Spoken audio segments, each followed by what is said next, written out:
Hi, welcome to Richard Kabili YouTube channel, and for today's tutorial, I will be teaching you on how to enable and disable two-finger swipe up number and basic gestures voice control on iPhone X. But first, can you subscribe to this channel and don't forget to hit the subscribe button and the bell to notify you for the new updates. And let's start. Using your iPhone X from your home screen, first go to Settings.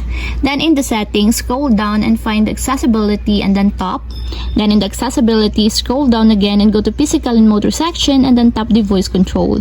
Then in this part in the Voice Control, go to this section and then tap the Customize Commands. Then in the Customize Commands, tap the Basic Gestures. And then after that, in the Basic Gestures, scroll down again and then find and tap the two-finger swipe up number.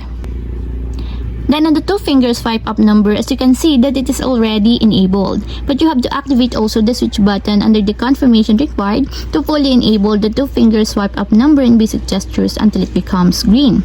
When it is enabled, you have to swipe up using two fingers starting at the numbered item or grid selection.